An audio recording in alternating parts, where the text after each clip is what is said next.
When I was 8, I was classified as a gifted kid in school. So I got to go to the special gifted and talented program. I ended up being a straight A student, graduated as valedictorian, got into Princeton, all that good stuff. So on paper, everything looked awesome. I checked off all the boxes as someone who was a high achiever and was going to do great things in the life, right? But underneath everything, I was actually struggling with autism and ADHD, and I had no clue until like 6 months ago when I was diagnosed at 42. So in this video, I just want to share a little bit about my experience growing up and how it seems that having a high IQ or being a high achiever actually delayed my diagnosis by several decades. As this seems to be a common story amongst us late diagnosed adults. Maybe my experiences could be similar to yours. So if any of this resonates, feel free to comment below. I'm just going to share my story in case it could be helpful, all right? And obviously no two autistic or ADHDers are alike, but hopefully this is helpful. School was pretty effortless because I was able to just memorize a bunch of stuff. But socially, I was definitely an outcast. I had no friends anywhere. I had like one friend. I think I said this in previous videos. I had like one friend in every stage of my life, and they probably were neurodivergent too, and that's probably why we got along. Yeah, pretty sure. Yes, I was gifted. Was it like, where does the giftedness stop and then the autism and the ADHD come into play? Like, where do you draw the line? But I feel like they kind of were bleeding into each other. And so I was so good at school, like I was so good at school. And I just let that become my whole identity because I was not good at making friends. In general, I hyper focused on being the best at everything I could be. And at that time, it was primarily school. So who cares that I had no friends and I didn't know how to socially interact with others? I tried a lot. I tried a lot. There was one time where I gave this speech and I ran for student council and I didn't know how to read the room. My whole speech was so boring and it was just about me listing all of my achievements and the things that I've done and the reasons why I should be in student council, but it didn't talk about what I could do. I didn't know how to talk about how I could help the student body or what was in it for them if they voted for me. I understand like life. But yeah, that's the main thing. Like, especially as I got into high school, I just leaned even more into my academics. So then in high school, I also found running. I had tried other sports, and I don't know if this is similar to any of you guys out there, but I had tried other sports. They were more like team sports. I tried basketball because I was tall and I was fast. So in basketball, I was really good in drills. I was good in practices. I was good. But then when it was time to get on the court and perform, I didn't realize it back then, but I was actually, I guess, overstimulated because there'd be so much noise. And I realize now looking back that whenever I was on the court, it's like I couldn't focus. Like I couldn't focus on what I needed to focus on. I couldn't be a good team player, right? Or whenever I get the ball, it's like I wouldn't know what to do. I just like freeze. I was like a deer in headlights, basically. You couldn't depend on me. I was not in flow. I was really just freaking out because it's like performance anxiety, I guess, too. And then just being overstimulated. Everything was so noisy and I didn't know that that's what it was. The whole time I would just hear the whole crowd and it was so hard for me to focus on what was happening with my teammates.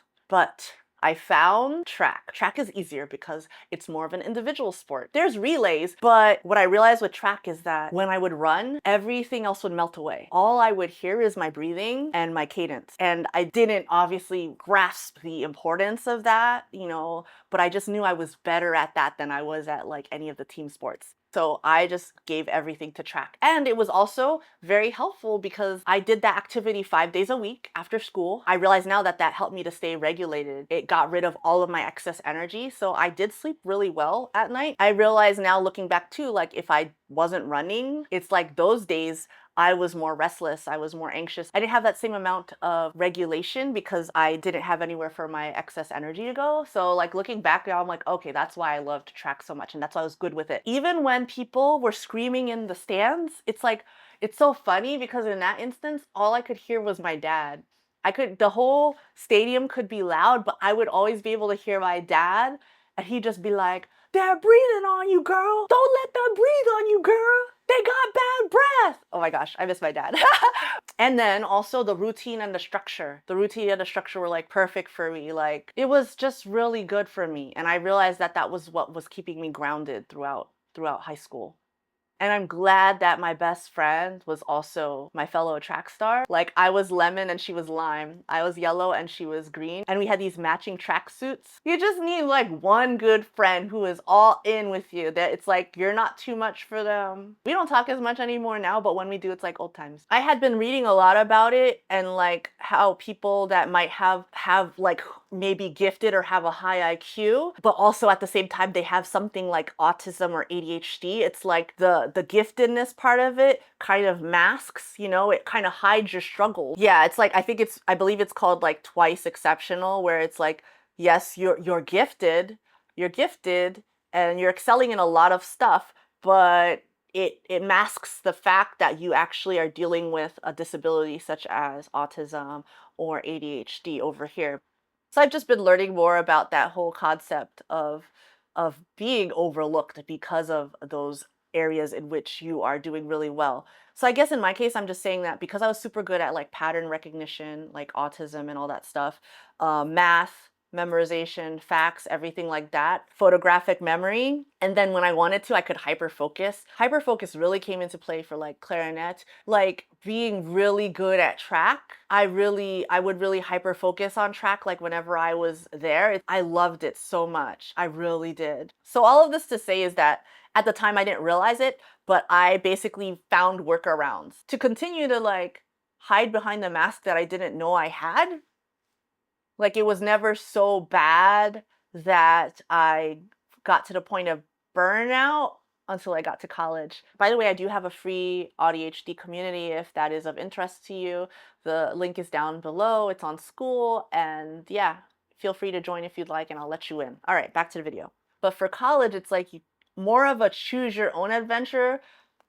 People aren't looking over your shoulder as much and telling you exactly what to do. So that lack of structure wasn't great for me. And so it was such a shock to me when I first got to college, since things didn't come as easily to me also, and no one was like policing like whether I go to class or not. And I didn't know how to study because previously I didn't have to study. Everything came really easy to me, but in college it's like, oh no, you actually have to study more. I didn't do very well my first semester there. I almost failed out. I tried to transfer. I tried to transfer because I was like, this is too hard. I don't want to do this. I want to go somewhere where it's easier for me. So I got me a tutor. So I survived physics. Physics was the one I was really failing because I was just like, what in the world? I don't know. Knowing what I know now, if I just knew that before, I think I would have really liked physics. But I think I was just in survival mode. So I learned what I had to learn once I had the tutor, and I survived physics. I made it through college. I was a B student, so it's okay. But like, I didn't know what I wanted to do with my life, and there was so much pressure to choose, and I chose wrong. But I chose computer engineering because people said, oh yeah, you can make a lot of money with that, and you should do it. So I was like, okay, I'll do it.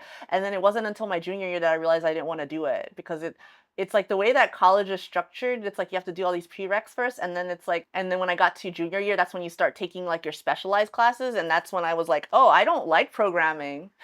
And it wasn't interesting to me. So I switched to like biology, and it was okay, I survived, and it was interesting, but college was not great. The thing is, at 42, I'm still figuring out what to do with my life, and I'm okay with that, because whatever I want to do with my life, what I'm learning now is that if I just hyper focus on the skills that are needed to be able to do those things, like I hyper focused on YouTube for a while, and then I was able to make it work, and that's how I make a living. But it's like anything that you want to do, I feel like you could just like learn it in a certain amount of time, maybe a couple months, maybe 6 months or something, and then you just execute it and then see, you know, it's like an ongoing like feedback loop. I have so many skills now with the YouTube, with the editing, with writing. I don't know. Right now, life is a game to me, and it's like, oh, what can I do next? Once you learn a certain skill set, it's like you realize that you just have to keep building on it, iterating, getting feedback, and then being better at it. And I'm not the best at anything yet. I'm happy with where I am now because I just keep getting to learn more of what I want to learn, and it makes it so easy to learn, as opposed to where I was in college or high school, and it's like they just like throw all this stuff at you and you may not be interested in it. So learning's not fun. Learning now is fun. And I feel like adults have stopped learning, and then that's why they're sad. because it's like, what is life? I guess the thing I would say is when I started like exploring whether I might have autism or ADHD, a lot of people are just like, but you're smart. You went to Princeton. You did all these things. Like, look at you now. Like, what's even the point of finding out or like going in for a late diagnosis? Like, why even bother? Your life has turned out all right. I think if I knew sooner what I was dealing with, there were many times in my life where I could have handled stuff better if I had an idea of why I felt the way I felt, or why I reacted the way I reacted, or why certain scenarios made me just feel so bad or dysregulated, or like I freak out in general. I didn't know. And I had so much shame. I've carried so much shame and guilt throughout these years because I was always jumping from one job to the next, from one interest to the next. And then it seemed like I was such a dreamer and wanted to make money doing unconventional things.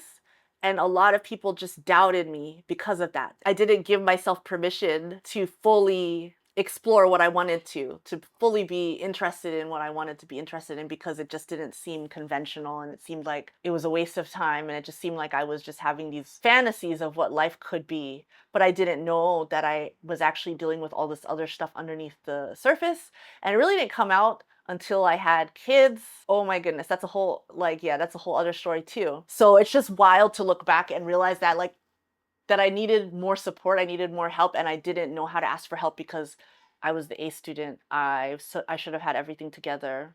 And I'm just gonna say, I think what I gathered from all of this is that high achievement, it kind of served as a mask and hid my real struggles and hid the neurodivergence. Like it hid the fact that I had autism and ADHD this whole time. So I could have had more support growing up, but the achievements just masked everything. I don't know if any of this resonated with you guys, if you had a similar experience growing up, but if you did, I'd love to hear from you down below. And let me know what other content you would like to see on this channel. Soon I'll be talking more in depth about my autism diagnosis, so stay tuned, make sure you're subscribed, and I will see you in the next one.